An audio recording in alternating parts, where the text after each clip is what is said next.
أهلا وسهلا بيكم في حلقة جديدة من ورقة بيضاء. احنا ساعات بنفتكر إن مشاعرنا هي اللي مسيطرة علينا، إن الحزن بيجي لوحده والقلق بيفرض نفسه، وإن احنا ملناش اختيار. بس الحقيقة إن في حاجة صغيرة جدا بتسبق أي شعور، وهي الفكرة. الفكرة هي اللي بتولد الإحساس، والإحساس هو اللي بيحرك تصرفاتنا، والتصرفات هي حياتنا كلها. خليني أقولها ببساطة، ممكن تفكر في نفس الحاجة وتعيش شعورين مختلفين تماما عن بعض. يعني مثلا لو فقدت حد غالي عليك قوي وقعدت تفتكر قد ايه كان حنين وقد ايه كان وجوده فارق معاك وقد ايه وحشك دلوقتي، طبيعي تحس بالحزن والوجع والفراغ. بس لو فكرت فيه من زاوية تانية، انه مثلا كان تعبان وارتاح، انه في مكان احسن، ان دعوة منك ممكن تفرحه وتطمنه، هتحس بحاجة مختلفة، سكينة، طمأنينة، هدوء. نفس الشخص، نفس الفقد، نفس الحقيقة، بس الفكرة اتغيرت فالشعور اتغير. ده مش سحر ولا إنكار للوجع، ده اختيار. اختيار إنك تبص على الحدث من زاوية تريح قلبك مش تكسره، تطبطب عليك مش تزود حملك. مش دايما هنقدر نغير اللي حصل، بس دايما نقدر نغير إزاي بنفكر فيه. أكيد ده محتاج تدريب ومحتاج وعي، ومحتاج إننا نمسك نفسنا وقت ما الأفكار تجرنا لتحت ونقول استنى، ممكن أفكر في ده بشكل تاني. مش عشان نبقى أقوياء زيادة عن اللزوم ولا عشان ما نحسش، لكن عشان نعيش.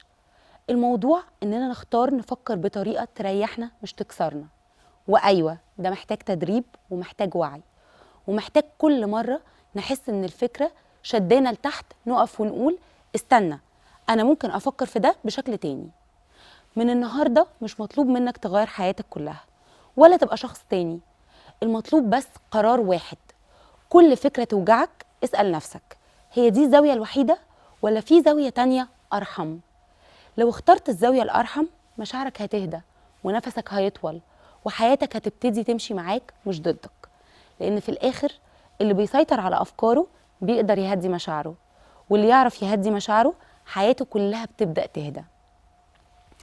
ودلوقتي عايزة أروح معاكم للمفاجأة اللي معايا النهاردة، وهي ضيفتي واحدة من الناس اللي شافت كتير واتوجعت كتير، لكن قدرت تثبت نفسها كنجمة مهمة في عالم الفن والدراما. ده غير اسمها النقابي الكبير اللي عمره ما اتأخر عن حد، ودايما حاضر في أزمات ومحن أهل الفن وناسه. هنتكلم عن الفن وعن الحياة، عن اختيارات صعبة وقرارات جريئة وحكايات عمرها ما اتقالت. ضيفتي النهاردة الفنانة نهال عنبر.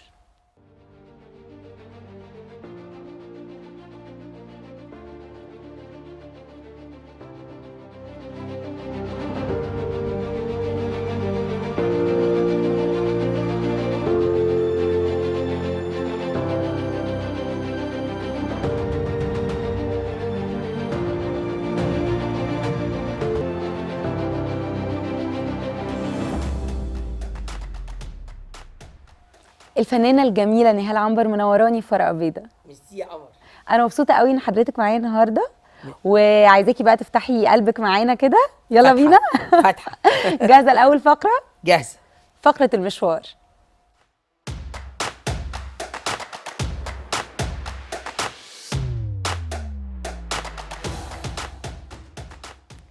خليني أبدأ في المشوار بقى من الأول خالص. التحول الكبير اللي في حياة نهال عنبر من مجال السياحة لعالم الفن جه ازاي؟ هو الفن بيلعب من وانا بيبي فعلا. يعني مسرحيات مدرسة، في إذاعة المدرسة، نشاطات على طول. أنا في الفن وأنا في المدرسة يعني أنت حابة جدا. وكنت بكتب قصص عشان أعوض. وشافني أستاذ رمسيس نجيب وأنا صغيرة، كان عندي 16 سنة، وكان عايز يعمل لي فيلم، بطولة فيلم وادي الذكريات. وانا حقيقه مامتي يعني عيلتي قلبت الدنيا، والقصه دي اتقالت كذا مره. وسفروني امريكا، كمل ثانويه عامه من هناك. يعني كانوا رافضين، مش عايزينك خالص تدخلي مجال الفن. انا قعدت الشهرين مع استاذ رمسيس نجيب، انا اتعلمت فيهم كتير جدا على فكره. الشهرين دول بالعافيه، يعني بخناق يوميا في البيت. وحضرتك من وانتي صغيره وانت شخصيه قويه وبتقفي وتقولي لا وانا عايزه. بس بحترم اهلي جدا، وحتى لو بعترض بمنتهى الادب. يعني طبعا. بس احنا ماما ما كانش عندها الكلام ده. ماما شديده جدا، خلي بالك. يعني انا طالعه مش شديده زي ماما، انا مامتي كانت شديده يعني، بقى حنينه وصديقه وشديده، الثلاثه مع بعض. فهي لا، لو لا خالص هيبقى لا خالص، بس هي شايفاني حابه قوي وعارفاني ان انا من صغري بحب، فبقت متردده شويه لغايه ما خدت قرار بلا. وسفرتك اه عشان تبعدك هو خالص. قصدوا يسفروني عشان يعني سافرتي قد ايه بقى؟ سنه، خدت ثانويه عامه بس من هناك والسنه دي عدت مع اخويا عليكي؟ الله يرحمه. الله يرحمه. كنت قاعده معاه، وبعدين رجعوني بقى. انا لا، كان المفروض اكمل الجامعه، وعملت الامتحان بتاع قبول الجامعه SAT وخلاص. انا اصلا عايزه اقول لك في الامتحان هو المفروض انك بتعملي تشويسز يعني كده، اختيارات. فانا كنت بعلم اي كلام عشان اسقط. ياه، نجحت. للدرجات دي؟ ده انا صدمت، 5 نجحوا في مش عارف 30. يعني انت قصدك تسقطي نفسك؟ انا عشان قصدي انت لقيت نفسي جبت 500 من 800 رقم كده، اتخضيت، قلت جبته ازاي ده؟ ده انا عماله بعمل كده ما ببصش على السؤال، انا عايزه اسقط عشان ما اخش جامعه امريكا وارجع مصر. وترجعي. كنتش حابه ابدا القعده هناك. طب رجعتي ازاي بقى؟ يعني نجحتي في الاخر، لا، مش رجعتي عايزه اقول ازاي؟ لك رجعت ازاي، عشان رجوعي قصه. ايه القصه؟ طبعا انا بابايا الله يرحمه كان ده، انا دلوعته، انا خل عنقود، انا اخر اصغر واحده، فكنت انا دلوعه بابايا قوي. فانا ماما ما بقدرش عليها، فكلمت بابايا وخليت مدرسه التايبنج بتاعتنا تكلمه. انا عيطت عيطت عيطت بطريقه رهيبه، فانا المدرسه اللي هي تعاطفت معايا. احنا قاعدين في الفصل، وبعدين المفروض ممنوع تبصي على صوابع ايدك، يعني بتبصي على الورقه وبتكتبي من غير ما كانوا بيعلمونا تايبنج من ضمن الحاجات. فاعمل التايبنج وما ببصش على صوابع ايدي، فانا عينيا بتدمع، فانا مش عايزه حد يشوفني، فعيني لقطت صوابع ايدي، بس انا مش قصدي ابص. فزعقت، هي زعقت وانا انهارت عياط. انا فاكره اسمها ميسيس براون. فكرحت ما قايله لي ما اعتقدش يعني اللي انا قلته دلوقتي يستاهل رد فعلك ده. تعالي انا عايزاكي. فقمت، فقالت لي انت ايه اللي مزعلك؟ حكيت لها انا مقعدني بالعافيه، ما بالعافيه، انا قاعده اخويا بحبه جدا ومرتبطه بيه جدا، بس انت عايزه هو ترجعي. مش حياتي يعني، مش اللي انا متعوده عليه، هو متعود على الغربه، انا لا. فقال لي كنت في بلد اسمها نورث كارولاينا. فقال لي قالت لي طيب انا هكلم باباكي، اديني نمرته، حتى خلت المكالمه تبقى على حسابها هي في البيت. كانت جدعه جدا معايا، وكلمت بابايا وقعدت تتكلم معاه، هو كان قايبيها في السفاره في الكويت. فكلمته وقالت له دلوقتي بنتك كذا كذا كذا، يعني مش قاعده بالعافيه. كان ليها دور ايجابي جدا جدا في حياتك. جدا. فبابايا كلمني وانا بقى عماله اتشحتف في العياط، قال لي لا، وانا مش قاعده مش بالعافيه، بس مامتك انا مش هقدر عليها في التعليم بالذات، ماما كانت فظيعه. فقلت لها فقلت له طب اعمل ايه؟ انا مش عايزه اكمل، هموت نفسي عشان اخوفهم يعني. تهديد، وصلنا للتهديد بقى، بهدد طبعا، مش الكلام ده طبعا يعني، ده كفر. ايوه. فطبعا فانا قلت له انتوا حرين بقى. فقال لي طيب بصي، انا هرجعك، بس وانتي في المطار كلمي مامتك، مطار مصر، بعد ما لان توصلي مامتك لو عرفت انك راجعه مش هترضى، مش هتقدر رجوعك، هتعمل في مشكله كبيره. فحطوها قدام الامر الواقع. وخصوصا ناجحه، يعني هخش الجامعه، هخش الجامعه كامريكيه، كمقيمه، مش هخش يعني ما فيش مصاريف العاليه بتاعت اخويا. اخويا مصاريفه كانت كبيره جدا، انا لا، مصاريف كاني مقيمه. في مصاريف بس اقل يعني. فالمهم فطبعا ده حصل. كلمتيها في مطار القاهره؟ مطار القاهره كلمتها. عملت ايه؟ حد من الضباط، انا قلت له يعني ممكن اعمل تليفون لاهلي، ما حدش مستنيني. فطبعا كانت صغننه، اداني التليفون، كلمت، فكان اياميها ارضي ما فيش موبايلات. فكلمته قلت لها ماما انا في مطار مصر. قالت لي قلت لها مش انا عملت كده فعلا، فاكرني بهزر. قلت لها يا ماما انا في مطار مصر، تعالي خدوني. والله خليت الظابط كلمها، مش مصدقاني، عارفه اتفاجئت. طب عملت ايه؟ بصي انا اياميها زدت جدا في الوزن، عشان حصل لي في الغدة دربكه من الحزن. اكتئبتي قوي. هي لما شافت شكلي، انا كنت رافعه كده طول عمري. ف اتخضت من شكلي، وكان جسمي احمر جدا. يا الدرجه دي نفسيتك تعبت؟ نفسيتي تعبت جدا. عيطت يوميا، يوميا بعيط 6 شهور. هي سابتني وسافرت بعد شهرين، رجعت مصر عشان اختي بقى في مصر، الله يرحمهم جميعا. الله يرحمه. فطبعا ما كانش ينفع تقعد هي، ولو كانت قاعده كنت قعدت، ان انا وهي اصحاب قوي، هي شديده بس احنا اصحاب يعني. فلما شافتك يعني خلاص الموضوع عدى. لهت في شكلي.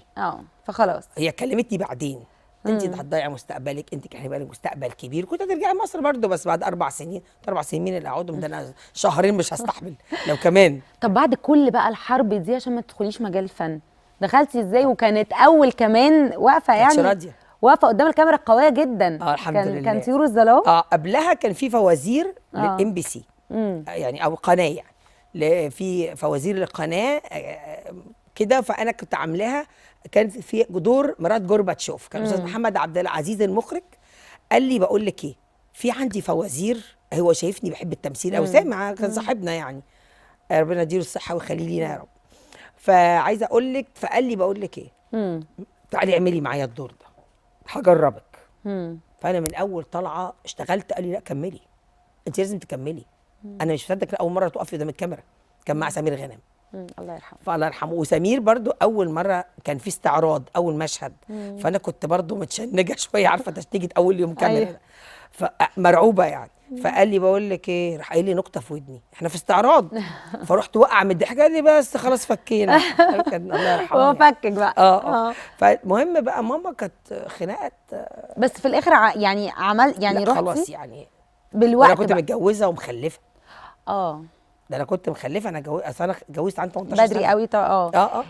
لكن اقصد اقول انه خلاص كان اتجوزتي، فهي بقى ملهاش برضو لا القرار ولا الكامل. الكلام ده خلاص بقى. لا، انت واخده اسم عيله مش اسمها كده. يعني عارفه، هو مامتي عيله ابو علم، وهلا ابو علم بنت خالي طبعا. فعيله ابو علم، وبابايا عيله عنبر. بس هي بتعتبر ان انا جزء ابو علم. فلا، ما عندناش الكلام ده. كانت شديده جدا، بقول لك في الحتت دي كانت صعبه. بس هي برضو يا مدام نهال اسست فيكي حاجات اساسيه ورئيسيه. يعني بعد طيور الظلام قلتي ان اتعرض عليكي افلام كبيره جدا واسامي كبيره جدا، كنت ممكن تبقي في حته تانية خالص.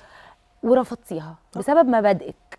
قولي لي ايه الموضوع ده ورفضتي ازاي؟ 3 أفلام وصغيره جدا. 3 أفلام اقوياء جدا مع نجوم كبار جدا. مش عايزه تقولي اساميهم طبعا، ما زعلش حد عشان في زملاء عملوا الادوار، بس ما فيش مشكله يعني، كل واحد عنده قناعات. معلش دي قناعات يعني. 3 أفلام اقوياء جدا، وكان بطوله مطلقه. يعني في منهم فيلم يعني بطوله كبيره قدام نجم كبير. ده اعتذرت له، كان صاحبي كمان النجم يعني، قلت له معلش انا هعتذر عشان الموضوع ده. طب بلاش اسم الفيلم، قولي لنا النجم.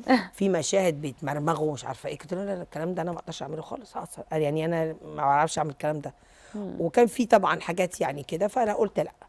تاني فيلم استاذ وحيد حامد، هقول بس الاسم.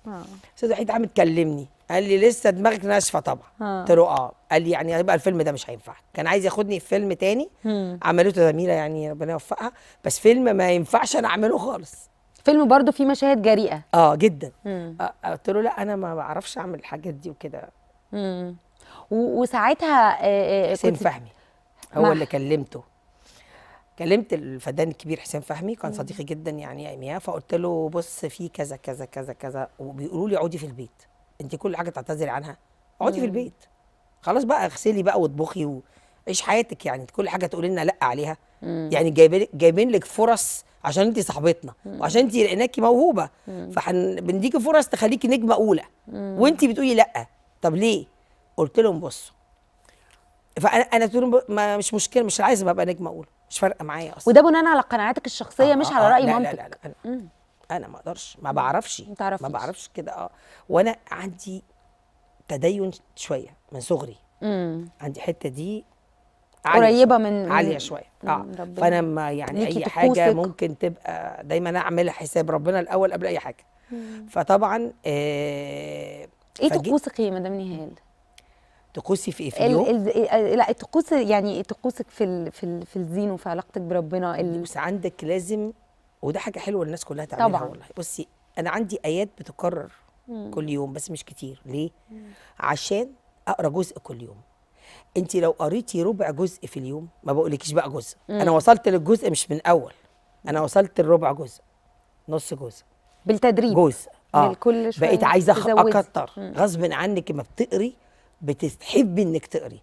فاحنا حتى مجموعه، هي دلال عارفه ان انا بقرا كل يوم جزء، فما عملت دلال عبد العزيز الله يرحمها الله يرحمه. مجموعه فنانين فيها كلنا مجموعه كبيره يعني من نجوم موجودين، فراحت قالت لي بقول لك هدخلك معانا بقى، انا عارفه انك بتقري فهندخلك معانا عشان نختم القران كل شهر. كل يوم احنا بنختمه 30 شخص، احنا 30 شخص فبيتختم كل يوم، بس انا ماشيه بالتدريج، كل 30 يوم بختم القران. ما شاء رمضان طبعا بلعلع بقى. فده عندي دي اساسي مثلا. طبعا السنن والصلاه والحاجات دي في موعدها والكلام من ده، قيام الليل الكلام ده لا مهم قوي، ضحى، الحاجات دي بحب اعملها، بس يعني مش المفروض الواحد يقول يعني الحاجات دي لا، بس دي حاجات كلها حلوه، لانه ساعات شويه الناس ممكن تقول انه يعني بيبقى في شويه احكام كده على الفنانين والنجوم، انه لا ده هم يعني على فكره في بيحكموا. كتير فنانين كده، مش انا بس. اه بقول لك انا عاملين مجموعه فنانين بنختم القران كل يوم. فاهماني؟ طبعا. وده فنانين كلهم معروفين يعني. طبعا صح. طيب انقليني بقى كمان على الدور النقابي. حضرتك ليكي دور في النقابه وماسكه الملف الصحي. وده دور صعب جدا جدا ومهلك. قولي لي ايه اكتر حاله وقفتي قدامها وتعبتي؟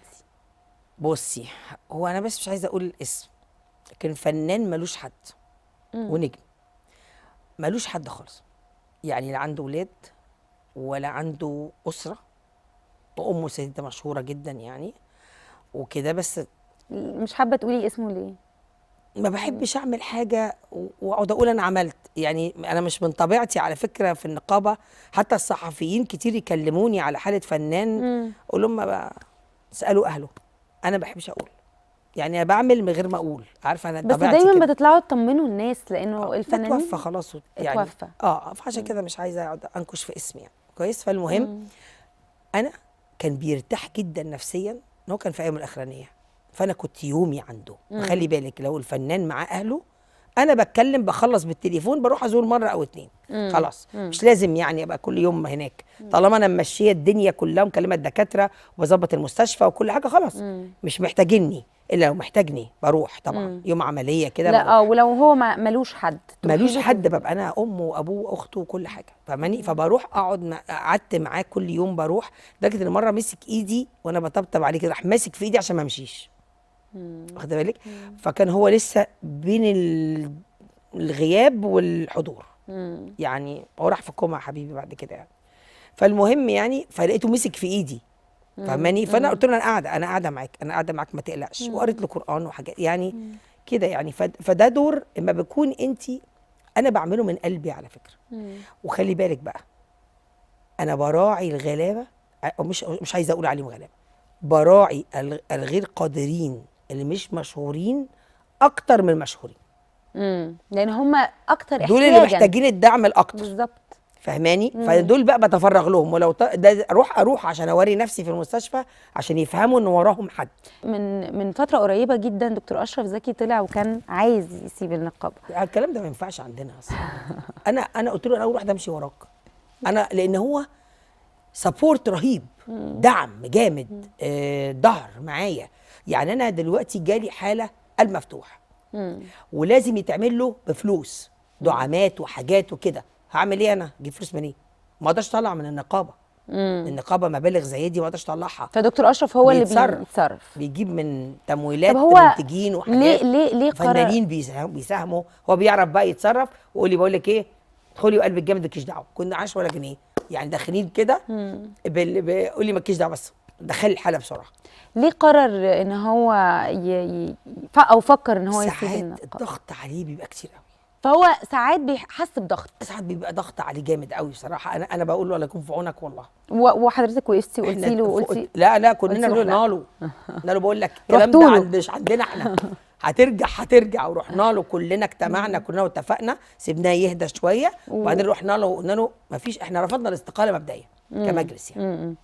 طيب مدام نهال، دورك في النقابه عطلك شويه في التمثيل، او يعني خليكي تتراجعي شويه؟ تعرفي تنظمي هو عطلني في حياتي، مش عطلني في التمثيل يعني. واخد من حياتي كتير. لكن انا لما اكون عندي شغل ببقى بين المشاهد وبعض، بخلص كل حاجه الصبح قبل ما انزل وانا في طريقي تصوير بكون ستفت كل حاجه، واخده بالك. وبعدين لو في حاجات بتبقى محتاجه ارجنت بتشاور لي الله يرحمها، دي الله اعمالي يرحمه. توفت قريب، بتروح مشاوره لي ان في حاله مهمه. فانا ببقى فاهمه، بخلص الشوت واقول لهم ثانيه واحده يا جماعه، بيراعوا معايا يعني. وبروح عامله مدخله مستشفى او متصرفه معايا. طلعتي قلتي حضرتك من قريب انا مش عايزه اقدم ادوار ضيف خالص. شرف تاني. ورفضت. ليه بقى؟ رفضت 3 اعمال لغايه دلوقتي. ضيوف شرف، ضيف شرف، ليه؟ بصي، انا كان ليا تاريخ كبير طبعا. وسوق العصر والليل واخره وصاحب السعاده ويتربى في عزه لا لا، انا كتير بقى لقيت كتير. نفسي والحياة بيجيبوا لي والسرابة. الورق مش كامل. فانا ما بقاش عارفه بقيت الدور بيتحكي لي، فانا احس ان الدور كبير وحلو. وفاجأ ان انا بعد ما ادخل اصور الدور مش بالحجم اللي انا كنت متخيلاه. فطبعا انا ما بقتش عايزه اعمل كده، يا اما اعمل ادوار التقيله يقعد في بيتي. انا يعني مش متضايقه. وعلى فكره انا التمثيل خدت منه كتير وخد مني كتير، فانا متشبعه يعني مش متضايقه اني ما بمثلش. انا داخله عمل ان شاء الله قريب اليومين الجايين باذن الله. عمل ايه؟ دور بقى جديد خالص. دور جديد. ست مش عايزه احرقه قوي، بس انا هبقى قولي لنا شيخه بس. صاحبه طريقه. هي جوزها كان صاحب طريقه. وهي بس دور حلو بقى يعني كبير حلوه. هو جوزها صاحب طريقه. وكان حقيقي يعني حقيقي وتدين جدا وواصل يعني. وانا لقيت الحكايه مكسب. فبخشها وبعدين احداث بقى مش هقول بقى. ده مع مين؟ ده في رمضان؟ في رمضان ان شاء الله باذن الله. طيب كلمينا بقى عن عنبر الستات. عشان ده كمان عودة مشروع جديدة. ايوه عوده جديده ومشروع مختلف، وهيبقى بس على السوشيال ميديا. صح؟ ده انتاج الاستاذ بسام. وده هو ماسك لي السوشيال ميديا بقاله فتره، وصديق غالي جدا وحد بيفهم قوي. فهو كنت انا بعد ما خرجت من قناه يعني هم كل المجموعه خرجت يعني. فالمهم انا ما حبيتش انزل في اي حاجه. اتعرض عليا، بس اتعرض عليا بحاجات مش عجباني، طبيه ومش عارفه ايه. يعني حاجات مش بتاعتي. انا في الطب بفهم كويس جدا وببقى عكس مناقشتي مع الدكتور هتبقى مفيده. بس يبقى فقره من الفقرات. فانا اعتذرت. فجاء لقيت بسام بيقول لي بقول لك ايه، واحنا حاجتنا تروح بره ليه؟ قال لي انا هنتج بس انت تستحملي معايا لغايه ما يجي ماكس. ولا عايزه حاجه، مش فاهم فلوس ما تفرقش معايا يعني. فقال لي هننتج وهنصور وتعملي اللي على مزاجك. ايه المختلف او ايه الحاجه اللي حضرتك عايزه توصليها في عنبر الستات الجديد؟ بطريقه سلسه. مشاكل الزوجيه بطريقه سلسه. اهدوا. طيب خلينا نشوف دلوقتي صوره وتعليق. هنعرض صور ونعلق. اوكي. نشوف اول صوره. حبيبه قلبي دي مش هقدر ابص، معلش مش هعرف امسك نفسي. مديره اعمال حضرتك طبعا 30 سنه جيجي. يعني مش هعرف كده. 30 سنه عايشين مع بعض تقريبا يعني مش عايشه في بيتها اكتر ما عايشه معايا. كانت معايا على التليفون قبل وفاتها ب10 دقايق، بنهزر ونضحك مفيش اي حاجه خالص. كانت عندي اليوم ده وضبنا حاجات مع بعض وكده وظبطنا الدنيا، ونزلت كانت بتضحك وبتهزر مفيش حاجه خالص. اخر مكالمه كانت الساعه 4:15. قفلنا التليفون 4:30. للاسف بيقولوا كانت بتطبق غسيل كده، توفت فجاه. هي كان عندها عضله القلب ضعيفه، بس كنا بناخد دواء معين قوي اسمه، عارفه اسمه حتى من كتر ما بنجيبه يعني، دواء غالي شويه بيقوي عضله القلب. فده كنا بناخده، كان ماشيه حلو. وانا دايما بقول لها ما تطلعيش سلم وتنزلي كتير. خلاص طلعتي افضلي قاعده فوق. يعني انا مراعيه موضوع العضله ده. فكان عندها مشكله في القلب طبعا. مين بلغك؟ عرفتي ازاي؟ جوزها بعت لي رساله. انا عايزه اقول لك الحدث يوميها كان غريب شويه. انت عارفه انا بحب الحيوانات جدا. فعندي كلبه كان بقى لها اسبوع عيانه، وهي عيطت عليها يوميها. يعني هي عيطت على الكلبه يوميها ان لقيتها مرميه جالها كانسر وكده وتعبانه جدا، وانا كنت باكلها بالسرنجات هي والكلام ده. اتأثرت وعيطت على حال جدا الكلبة. يوميها. ده بصي الحدث الغريب، الغريب. المهم هي قعدت تطبطب عليها، وقلت ده انا صعبانه عليها، دي كانت شقيه جدا ومش عارفه ايه، يعني كده مرميه كده، والله صعبانه عليها مدام نهال، وعينيها رغرغت يعني. فالمهم قلت لها، الدكتور قال لي ما فيش امل. المهم جيت انا قفلت معاها الساعه 4:15، 5 الا ربع صحيت حسام، قلت له الحقني يا حسام الكلبه مش عارفه تتنفس، هي كان عندها في الرئه. فقلت له يلا بسرعه نلحق نوديها عند، كان الساعه 5 اول ما وصلنا كانت 5 الصبح. انا ما باصه في الموبايل. 5 الصبح كنت ايه بلحق الكلبه، حطوها في اوضه اكسجين كده، عنده في مكان فيه اوضه اكسجين كده، حطيتها فيه ونازله بسح عياط، عارفه ان انا هرجع مش يعني خلاص كده. فنازله بسح على ديزني، ببص في الموبايل لقيت رساله، جيجي البقاء لله، جوزها. انا قلت ايه، حد عند جيجي مات؟ ما انت ما استوعبتيش، ما تخيلتش، لان الساعه 4:30 قافلين 4:15 قافلين التليفون، وهي كويسه ومفيش اي حاجه. و5:15 ما لحقناش يعني، 5:30 مثلا. فقلت كلمت التليفون، قلت لهم مين عند جيجي، في ايه؟ انا قالوا لي الكلمه دي مش عايزه، بعيط بقيت بعيط على الاثنين يعني طبعا. هو هي نستني الكلمه بتاعتي، يعني نستني، لان انا اتخضيت خضه، خدت خضه شديده جدا عنيفه صراحه. ربنا يرحمها. خلينا نشوف الصوره اللي بعد كده. الاستاذه العظيمه عبلة كامل، طبعا الكبيره عبلة عظيمه كامل. الهايله.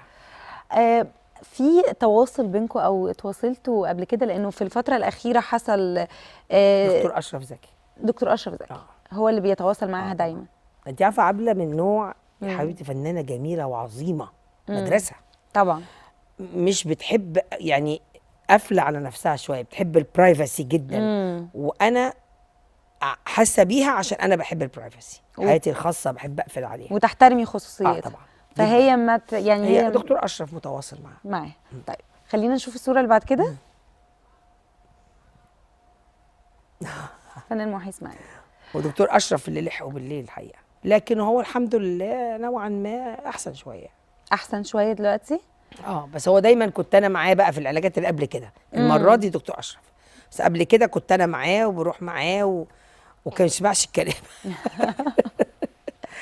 حاجز له مستشفى وحجز له كل حاجه وحجز له، والدكتور يبقى مستنيه يقول لي لا مش رايح. مش رايح. تعملي ايه ساعتها؟ ربنا يديله الصحه، بتحايل عليه. ربنا يديله الصحه. ما انا عارفه متعوده اتعامل مع جميع النوعيات في الشخصيه. ايوه صح. لانه كل شخصيه في شخصيه متجاوبه، وفي شخصيه فالميزان يتعامل مع جميع الشخصيات. مع جميع الشخصيات. لكن هو يعني حال أحسن مستقر احسن الحمد لله. هيخرج امتى من المستشفى؟ لا دي بقى لسه قرار الدكاتره ان شاء الله. لسه قرار الدكاتره. طيب لغايه هنا فقره المشوار خلصت. هنروح فاصل ونرجع نكمل بعد الفاصل مع الفنانه الجميله نهال عنبر. استنوني.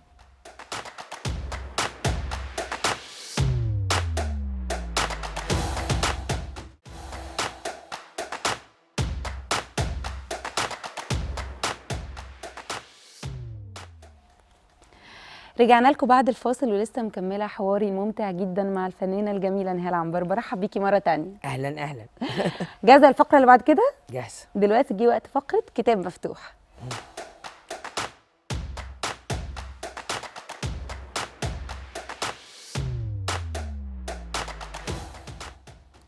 في كتاب مفتوح ده هيبقى كتاب حضرتك، هنفتحه مع بعض ونشوف ورقه ورقه فيه. ماشي يلا بينا نشوف. ماشي. اول ورقه المحن. نهال عنبر ست قويه جدا ومعروف ان هي يعتمد عليها جدا، بس في الاخر هي انسانه طبعا وليها مشاعرها. ايه اكتر محنه او فقد عدى عليكي هزك من جواكي؟ بصي، اول فقد اللي هو امي، دي كانت صعبه جدا، واخويا. الحدث بتاع اخويا كان عنيف جدا جدا عليا صراحه. يعني انا كنت تعبانه قوي لغايه ما وديته مكانه، سافرت له وديته مكانه. هو كان في امريكا؟ ده انا خليت البوليس كسر الباب. احكي لنا القصه دي، ايه اللي حصل؟ صعبه بس هحكيها. هو انا اخر مره مكلماه، انا اخويا برضو من نوع احنا عندنا حته البرايفسي عندنا، بس هو اعلى مني 900 مره. فانا ببقى حساسه في الكلام معاه، لانه كمان اتعود من هو عنده 18 سنه في امريكا، فايه مش بتاع انك تكلميه كل يوم. يعني شهر شهر ونص تكلميه، يعني كده تمام. انا واخداه ايه بالراحه، ونقعد نرغي انا وهو ونهزر ونضحك وتمام قوي. اخر مكالمه بعت لي الزكا بتاع السنه بتاعته، وقال لي انا بعت لك الفلوس وبتاع. وقلت له طب انا بص هعمل كذا وهعمل كذا وهعمل كذا. قال لي تمام. قال لي بس حطي الغزه، حطي الغزه فلوس. قلت له حاضر، وعملت طبعا بوصيته. فالمهم عملت، فبعت لي المبلغ وكل حاجه، وكلمته قلت له على فكره انا حطيت في حته في رمضان داخل، فانا قلت استنى قبل رمضان اطلع لك ايه جزء في رمضان تاني. قال لي ماشي انت يعني ظبطي انت الموضوع. قلت له ماشي خلاص تمام. هو اجنبي يعني، هو بقى حتى العربي عنده بقى مكسر. يعني مثلا ممكن يقول لي هكلمك امبارح بدل بكره، بيتلخبط ساعات في اللغه، ان هم عنده 18 سنه هناك مع اجانب. فهو طبعا غصبا عنه يعني. فالمهم انا هو اكتر واحد شبهي على فكره. يعني اختي كانت مختلفه سنه في الشكل، انا الوش ده بالظبط عصام اخوكي. لو تلاحظي الصور، فالصور واضحه تلاقيهم انا وهو قريبين تقطيع واحده يعني. فالمهم قلت له خلاص قفلت التليفون. قعدنا يوميها كان بيسالني على كل حاجه، يعني اليوم ده سالني على كل حاجه في الدنيا، على النادي، على مش عارفه ايه، على قرايبنا، على خلاني، على عمامي، بيسال على كل الدنيا كده، وانا قلت له كل حاجه. فالمهم قفلنا التليفون وتمام زي الفل. اختفيت انا شهر ونص، شهرين الا، وقلت اكلمه على اول رمضان اعيد عليه. الغريبه بقى جدا، والحدث اللي انا افتكرت ان انا اللي هموت، امي وابويا واختي وخالي، بس خالي جه مره، التلاتة يوميا في الحلم معايا باحداث غريبه. بيجولك في الحلم يوميا وكلهم متوفين. متوفين. خالي جه مره، بابا هاله جه مره، لكن الباقيين لقوا كنبه ومش كنبه، وبابايا تعبان، والكنبه دي هنقلها من هنا لهنا. انا سالت فيها طبعا بعدين بقى، أنا قلت ايه وانا قلت له حسام، حتى قلت له يا حسام هو انا شكلي بص خلي بالك ماما وبابا مش سايبيني وبهره، فيعني في حاجه مش مظبوطه. وجاش في دماغي خالص عصام. امتى بطلوا يجوا؟ اليوم اللي بعت فيه رساله كل سنه وانت طيب يا عصام، رمضان كريم. فالمهم ما ردش عليا. قلت طيب استنى يمكن مسافر بتاع. اكلم البيت الاقي تليفون البيت مرفوع من الخدمه. عمرها ما حصلت. فانا قلت له حسام بقول لك ايه، مرفوع من الخدمه دي قلقاني. ليه مرفوع من الخدمه ليه؟ قعدت حاولت عشان ما اطولش، قعدت عملت محاولات 3 4 ايام. بتحاولي توصلي له ومش عارفه من جميع التليفونات بتاعته. فرحت على طول متصله بامريكا باصحابنا هناك. محدش في ميتشيجن، هو في ميتشيجن، محدش هناك، مش عارفين يروحوا له. بعد على يوم 14 رمضان وانا قلبه الدنيا عشان اوصل له، وانا خايفه ابعت البوليس بدري لا يكون هو تعبان حاجه مش عايز يرد، ما هو ما تفهم يعني. ببقى خايفه برضو يزعل. فانا بس انا جيت على يوم 14 رمضان ما قدرتيش. انا جالي جنان بقى. رحت متكلمه صاحبتي فيولا في امريكا، هي عايشه في كاليفورنيا. فقلت لها فيولا في كذا كذا كذا كذا. كان دكتور اسامه قال لي هي اللي هتنفعك فيولا. اسامه عشم هنا في مصر. رحت مكلماها قلت لها فيولا. قالت لي بقول لك ايه، محدش بيقدر يخبط على حد هنا في امريكا. نتكلم البوليس. قلت لها لا كلم البوليس. خدت القرار ان لا خلاص ما فيش بقى، لا يزعل بقى لو زعلان. انا قلت اعرف في مستشفى، يمكن يكون في مستشفى مثلا ومقفول، البيت مقفول، وفتحوا اعرف حاجه. أيوة. مش عارفه اعرف حاجه. انا كنت عيطت بقول لك من اول رمضان واخده عيط لغايه 14 رمضان. يعني منهاره حاسه في حاجه احساسي. برضو ما ربطتش ماما، ما ربطتش مجيهم، لغايه ما البوليس طبعا اتاكد اني اخته. كلموني هم، لا قالوا لي دي نمره اخته، فكلموني قالوا لي ايه الموضوع، فحكيت لهم. فقالوا لي طيب تاريخ ميلادك. خدوا تاريخ ميلادي. اتاكدوا. هو اتوفى ايه، سكته قلبيه يعني فجاه؟ هو فاتح الحنفيه في المطبخ يا حبيبي، الظاهر هيعمل حاجه وكده يعني. وقع الله جنب يرحمه حاجة. الله يرحمه. مدام نهال، لما بتعدي كل الحاجات دي تجارب صعبه جدا، يعني احنا انا بنتكلم جهازي العصبي خلاص شكرا. في حاجات صعبه قوي. بتفكري في الموت بقى ازاي، والفقد ما والحاجات بخافش منه تخافيش خالص. منه؟ خالص خالص، ما عنديش خوف من الموت خالص، وانزل مقابر تحت وما عنديش مشاكل خالص. ده من بعد امي. من بعد والدتك؟ ما عنديش بصي الموت ما عنديش مشكله معاه خالص. يعني متصالحه خالص معاه؟ خالص، متصالحه معاه جدا، وبقول ده ميعاد هو ربنا كاتبه. بس طبعا بتزعلي يعني. على الفراق طبعا. انا اخويا زعلت على موقفه، طبعا يعني انه ازاي طبعا. قاعد كده في شهر ونص في البيت، دي موتتني. خلينا نشوف الورقه اللي بعد كده. يا ريت حاجه حلوه بقى في الفشل والنبي عشان تعبت. النصيب. النصيب. النصيب حاجه حلوه وجميله طبعا. في حياه اي حد. مم. والنصيب ليه عنصر اساسي في حياه نهال عنبر. في ظل الكلام الكتير اللي بيتقال على السوشيال ميديا واللي بيتكتب عن حضرتك في جواز وانفصال وجواز وانفصال، يا ريت توضحي ما الموضوع ده. اعرفهمش، ما اعرفهمش. انا والله العظيم في 2 ما اعرفهم، ولا عمري شفتهم.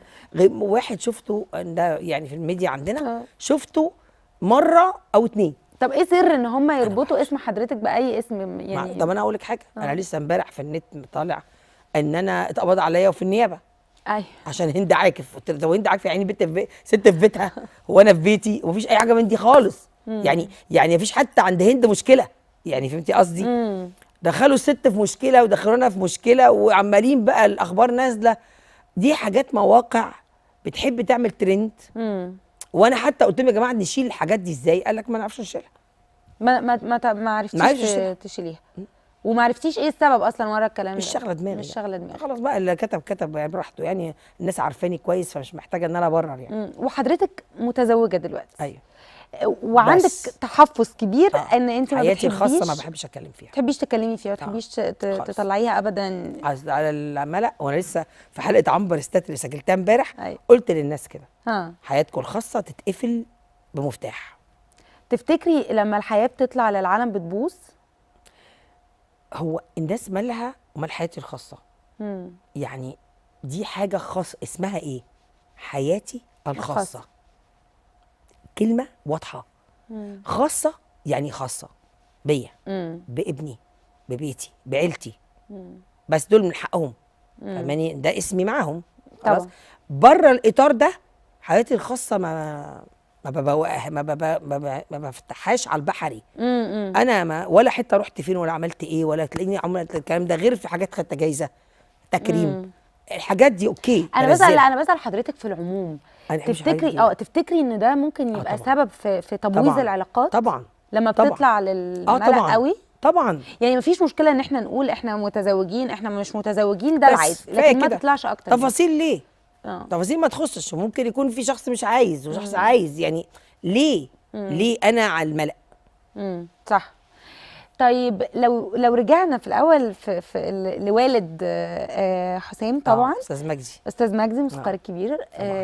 عايزه كلميني عن تجربتك انت الشخصيه في الجواز بدري قوي. 17 سنه اتجوزت. 18 سنه. قولي لي مزايا الموضوع ايه وعيوبه ايه، لانه الجواز بدري. انت في اتفضلي. لا اتفضلي حضرتك، انا اسمع. بصي، اصل الحته دي مهمه طبعا. خلي بالك ان جيل 18 دلوقتي غير جيل 18 ايامي. ايامي ام بدوي على طول كده. عارفه ام بدوي؟ انا ايامي كنت عايزه البس دبله وفنان ومشهور، بس كمان شخصيته عجبتني. يعني انا كان متقدم لي اياميها كذا حد معاه. مين؟ قولي. لا ناس، وحد راجل في ضابط، وحد تاني ابن واحده قريبتنا بيزنس مان. حتى هم يعني زعلوا جدا وقطعونا. عشان رفضتيه؟ عشان رفضت طبعا. لان هم ناس تقال جدا يعني، فالمفروض ان هم عندهم ثقه ان هم هيدخلوا، احنا هتوافقوا. هوافق. انا بقى كان مجدي ظهر، حبيته جدا طبعا طبعا. بس حب الطفوله. انا كنت طفله. انا كنت يعني 18 سنه بس طفله. كنت بس هو حد من الناس محترم طبعا جدا يعني. وعلى فكره احنا خلافنا في حاجه خاصه بيني وبينه، لكن هو انسان محترم جدا، مؤدب جدا. احنا لغايه انفصالنا ما حصلش غلطه بكلمه لا مني ولا منه. دايما لما بيحصل اي انفصال في الوسط الفني يقول اصل حصل وأصدقاء خيانه، جداً اصل دلوقتي. كذب، اصل حصل مش عارف ايه. هو متزوج وانا متزوجه واحنا اصدقاء جدا دلوقتي، مفيش اي مشكله خالص، عشان خاطر طبعا حسام، وعشان خاطر هو نجم كبير طبعا طبعا ليه يعني احترامه لكل طبعا، احترامه طبعا. قدرتوا تحافظوا على العلاقه. اه طبعا مم. باحترامها يعني. والانفصال كان سهل عليكي لا بصي، انا معلش، مع ان انا كنت طالبه عيط. انا مش عارفه اعيط كتير ليه. يعني انا دمعتي قريب عيطت ان العشره 18 سنه خلصت اتهد. يعني. بس انا اللي كنت مصره يعني. كنت مصر. اه وما ندمتيش ابدا على القرار؟ لا. طيب حسام نزل بوست للاسف عن انفصاله. لا بصي، هو مش حسام اللي نزل، هي الزوجه اللي نزلت، نانسي اللي نزلت. وانا قلت لها استعجلتي قوي تنزلي يا نانسي، يعني انا ما بحبش الحاجات دي، انا ما بحبش. ده اتقال ان في فتره انفصال بقالها كذا سنه، 5 سنين، بس انا ما بحبش اتكلم في الخصوصيات. انا واستعجلت يعني، شايفه ان هي كده استعجلت؟ لا، ان خبر ينزل، احنا مال الناس، طلق جوز، يعني ما بحبش انا الحاجات دي تنزل. فاهماني؟ يعني انا لما اتطلقت من مجدي سنه، من الناس كلها ما عرفتش ان انا اتطلقت. ما قلتيش؟ لا خالص. سمير صبري الله يرحمه هو اللي اعلنها في اياميها، كان بيعمل حاجه برنامج كده اللي كان بيجيب السهره كده، وراح اعلنها في الميكروفون. قلت له انت اعلنتها ليه؟ انا ما بقولش، ما بحبش انا حياتي كده تبقى. ولا حسام على فكره يحب، بس اختار حسام يرد عشان نزل خبر. لكن علاقتنا زي الفل، ولسه مكلماها قبل ما اجي عشان ولد. طبعا بصي، تحاولي يا مدام نهال تعملي مصالحات حاولت وتدخلي. 5 سنين حاولت جدا كمان، بس هم مختلفين في حاجه معينه، مش عارفه اقربهم فيها، لا هو راضي ولا هي راضي، يعني ما علينا، يعني دي خصوصيات. بس يعني انا يعني كان ليكي دور مؤثر، انت مش عايزه البيت ده طبعا يتهدى او دي يقع. بنتي نانسي، بنتي، وانا بحبها جدا على فكره. طب ما قدرتيش مثلا تقنعي حسام او تتكلمي؟ انا ومامتها حاولنا، مامتها كمان كانت معايا ايدي في ايدها، يعني انا وهي اصحاب جدا على فكره مامتها. وعلى فكره احنا ممكن نتغدى مع بعض عادي جدا، ولسه مكلماني شوشو مامتها في التليفون ولا بصي، اولا حسام قام بالتزاماته كامله. وده انا كنتش يعني حسام طبعا من غيري، حسام كريم جدا على فكره. التزاماته كامله ناحيتها، وهي راضيه وتمام، ونزلنا زي الفل ويوميها وحتى قعدنا نتكلم بعديها في التليفون وكده، يعني ما عندناش اي مشاكل بينا وبين بعض. في تحضر يعني في العلاقه وفي انا بحب كده الانفصال. ما انا ومجدي كنا بعد الطلاق متحضرين جدا. كان بيجي يفطر عندي في البيت. في ناس وقعت شويه، حصلت مشكله انا بعدت فيها، لما هو رجع انا رجعت فورا، ما عملتش مشاكل يعني. فيعني دايما اهم حاجه في النهايات هي يعني ليه الخناق؟ ايوه ليه؟ دي بقى للناس خلاص، الحياه ما نفعتش، حاولنا مره واثنين وثلاثه وعشرة ما نفعتش، ليه نتعادى؟ ليه نبقى اعداء؟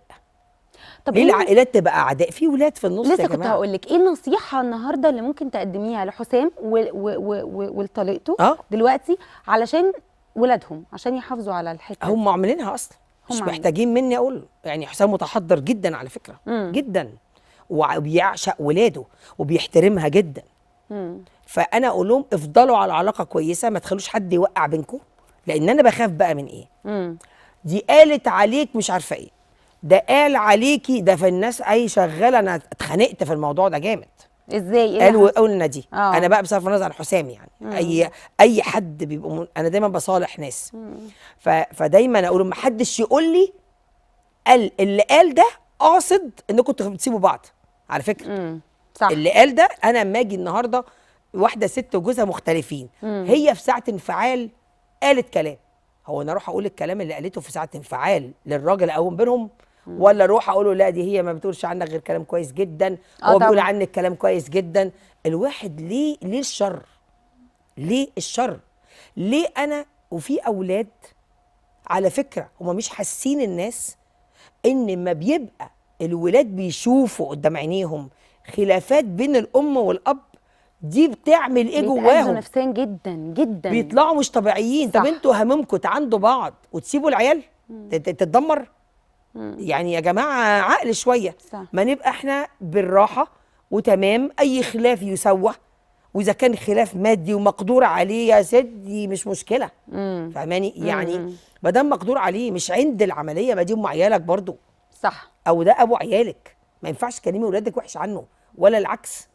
هو زي ما حضرتك قلتي ساعات الناس بتتدخل تشعلل الدنيا أيوة قوي بالظبط كده. وما نعرفش نهديها بعد كده. انا والولاد بمنع يدفعوا دايما حتى لما انا ادخل في حد اقول لهم بصوا هخش اصالح بني ادم تالت معانا، لا ما حدش يتكلم تاني انا اللي عشان هتكلم بس. المشكله بقطع بقى الالسنه اللي قال لك وقلت الكلام ده بيعمل مشاكل كتيره جدا على فكره. خلينا نشوف الورقه اللي بعد كده. ماشي. الاراء. حضرتك دايما عندك راي طبعا. وليكي موقف في كل حاجه وبتتكلمي بصراحه وبوضوح ومن غير مواربه. هل رايك وصراحتك ده في وقت كلفك حاجه او الناس خسرك؟ عارفين، حافظيني يعني حتى حافظين. في الوسط ما بيزعلوش مني لان هم حافظيني، يعني ما حدش اعتقدش حد يتضايق. زعلان مني، وبيحبوني في الوسط جدا، يعني عارفين ان انا سيف. يعني ما بقول ما بقولش ما بقولش يعني كده، يعني حقانيه جدا. طب الراي الاخر، لو في راي اخر مضاد لرايك عادي براحتك. تقبلي ده او تقبلي ممكن أرجع. تقبلي النقد لا وممكن ارجع. وممكن ترجعي. جدا. لا انا رايي الاخر ده ممكن يقعد يشتغل في دماغي. اقعد اشغل الله، طب يمكن عندهم حق. انا مش عناديه، خلي بالك. انا صاحبه قرار، صاحبه راي، لكن مش عناديه. مش متمسكه برايك لا لمجرد خالص. التمسك. خالص. انا كتير برجع في رايي، يكون حاجه في دماغي عايزه اعملها والاقي يعني اعتراضات عليها من ناس مخلصه. فاهماني؟ فانا في الاول ممكن اقول لا يا جماعه انا شايف ان ده صح، يعني شايف ان ده، وبعدين اقعد مع نفسي بقى اراجع اللي اتقال واعمل وتحكمي الوزنه. بقى. الاقي لا ممكن يكون الراي التاني صح، وانا كمان لا انتوا صح، انتوا عندكم حق. عادي ما بتكسفش من الحاجات طب دي. في صوره طلعت لحضرتك يعني انتشرت شويه وقابلت شويه نقد، كانت صوره لحضرتك وفي وراكي جبل عرفات. تفتكري الصوره دي السوشيال ميديا اللي عملوها وانا اتخانقت معاهم. ايه اللي حصل بقى؟ لان الصوره دي عملت جدل هم كبير. اعتذروا، يعني نزلوا اعتذار بتوع السوشيال ميديا. خلي بالك انا ما بفتحش لا الفيسبوك ولا ليا دعوه بالمواضيع دي خالص اصلا. يعني اصلا اللي بيعمل ده الناس مسؤولين عني. يعني حد اللي يعني بس كانت على هم صفحة نزلوا حضرتك. عندي وجم قالوا انا مسكت. انا اول ما شفتها، انا قبل ما اعرف ان في نقد حصل، انا قلت لهم ايه الصوره اللي انتوا نازلينها دي يا جماعه؟ شيلوها. بنوته كانت من اللي بيشتغلوا هي نزلتها من غير ما ترجع بس يعني. فطبعا اللي حصل انا قلت لهم تشال فورا. قبل ما اقول تتشال فورا كانت الدنيا اتقلبت. يعني رايك مع عندهم الناس. حق. انا اعترضت عليها. انا شخصي اعترضت عليها طبعا. انا اقول عنده حق، عنده حق طبعا. طبعا. لكن يعني شفتي ان الناس كان معاها حق طبعا. في الموضوع. طبعا مش ما ينفعش انا كنت بشعري. ايوه ما ينفعش. في قدسيه الاماكن. انا بخش الازهر بلبس اشارب وانا مش محجبه. فاهماني؟ يعني قصدي بتخش الجامع لابس اشارب. طبعا تحترمي اي مكان في داخلي. احترام للمكان. صح. يعني ما ينفعش طبعا. قلت لهم ما ينفعش كده، ما خدتش بالها. بس هي طبعا بنوته صغننه معاهم، وهي ما خدتش بالها واعتذرت لي اعتذارات مش عايزه اقول لك يعني فظيعه. طيب عايزه اسال حضرتك كمان عن حاجه. حضرتك دايما بحس انك انت عقليه آلية الحل. يعني اي مشكله اي ازمه اي حاجه لازم تدوري على الحلول. طبعا. انصحي دلوقتي اي حد بيتفرج علينا سواء ست او راجل واقعين في مشكله او في ازمه ومشاعرهم غلباهم وغصب عنهم محطوطين وهم فعلا مظلومين محطوطين شويه في عقليه المظلومين ومش قادرين يدوروا على الحلول، يتصرفوا ازاي؟ الناس عارفه عمرك سوري اسفه قطعتك. عمرك ما هتبقي في وسط الازمه وقاعده متنكده وبتعيطي هتاخدي قرار صح. انا اهدى وانا عمري ما باخد قرار سريع. خلي بالك. يعني انا مثلا حصل موقف، ساعه الموقف بتبقى منفعله جدا، ما ينفعش ابدا رد فعل في وقته. في حاجات لازم في وقتها. يعني لو حد جه ضربني هضربه، يعني مثلا فهمتي قصدي ايه؟ يعني أيوة. حاجه كده حد يستني هاجمه. لكن قصدي لكن في حاجات بقى مواقف، حصل موقف نو ريسبونس، ما تردوش خالص. ارجعوا اهدوا خالص. عدوا يوم، عدوا 2، عدوا 3، فكروا. لا التفكير في اليوم هينفع، ولا ان انا اقعد اكلم الناس تشتتني، ده يقول لي ده وده يقول لي حاجه وده يقول لي حاجه وده يقول لي حاجه. انا ادرى واحده بظروفي. فلازم نستنى 3 ايام كده ونقعد مع نفسنا، ومفيش حاجه ما بتتحلش، مفيش حاجه في الدنيا ما بتتحلش، حلو، ده كويس ده طبعا. لكن صح. بالعقل. وبال- ومش لازم الماكسيمم في الحل، في جزء حل. يعني في ممكن حل يتحل بجزء مع جزء متجزأ. مع جزء مع وقت تتحل. نصبر نصبر عشان نحل. يعني حضرتك شايفه انه الصبر، وان احنا ما ناخدش اي قرارات في وقت سريع. سريع او في وقت ونشوف ضيق. رد فعل القرار ايه. يعني انا خدت القرار ده، طب انا لو خدته ايه اللي هيحصل سيء الاول، وايه اللي هيحصل حلو. مم. السيء اكتر من الحلو ماخدوش. نوازن الموضوع. بالظبط. نوازن. فقره كتاب مفتوح خلصت، خلينا نروح الفقره اللي بعد كده، فقره صد رد.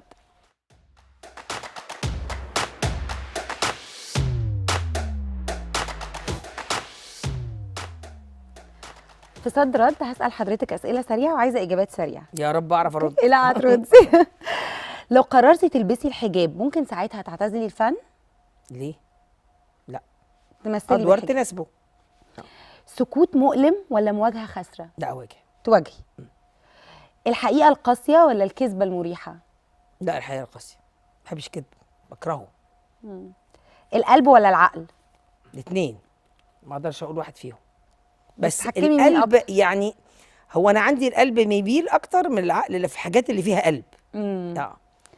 الماضي ولا اللي جاي؟ لا، الماضي خلص، اللي جاي طبعا. اللي جاي. أكتر وجع عدى عليكي وسكتي عنه؟ اخويا. لحظة ضعف بتحبي تنسيها؟ عمل قبلته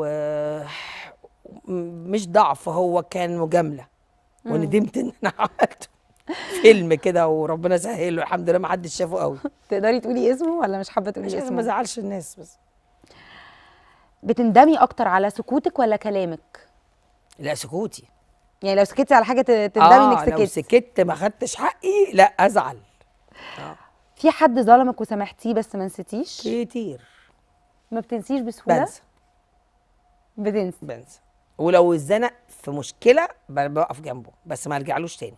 يعني صديقه مثلا غلطت فيا، لو عيت او تعبت واحتاجتني تقفي جنبها لغايه ما اخلص واجبي، بس بعد كده احنا مش صحاب، يعني احنا معرفه. أقصى حكم اتحكم عليكي وكان غلط؟ جواز اللي دول يجوزوني. يوم ما الجوازتين اللي حيلتي لا يوم بقوا 10. امتى حسيتي انك لو رجع بيكي الزمن هتختاري نفسك؟ ما بختارش نفسي للأسف. خالص؟ لا، طول الوقت بتفكري في اللي حواليكي؟ ولادي احفادي بيتي، يعني ما بختارش نفسي، انا اخر حاجه. كام مرة قلتي أنا قوية وأنت من جواكي مكسورة؟ لا، كتير. كتير تتظاهري مواقف بالقوة؟ كتيره ابان قويه وانا من جوه متدمره. يعني بحاول اكون قويه، بس انا على فكره انا قويه شكلا اكتر ما موضوعا. مين بيشوف الجزء الضعيف في نهاية العنبر؟ بيتي، ابنك يعني؟ جوزي وابني وزوجتك. واحفادي. أكتر حاجة نفسك الناس تفهمها عنك ومش فاهمينها؟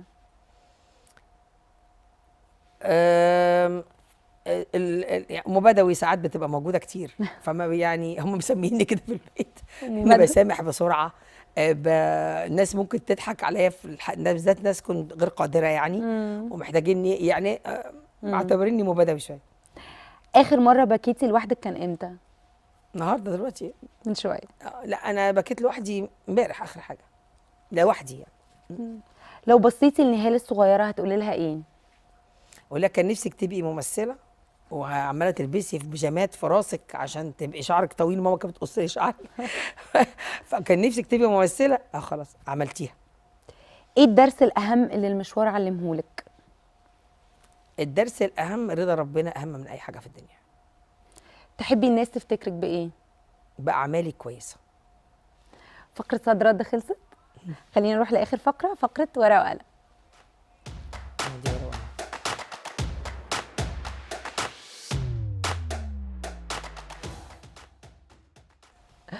في ورقة وقلم، وهطلب من حضرتك انك تكتبي رسالة اللي تحبيها توجهيها لأي حد انت عايزاه على الورقة البيضاء. ابني. الله. اقول له ايه؟ اقول له يعني عايزاني اقول له حاجه اتمناها له مثلا؟ براحتك، اكتبي الرسالة اللي انت حاسة ان هي طالعة من جوه قلبك واقريها لنا.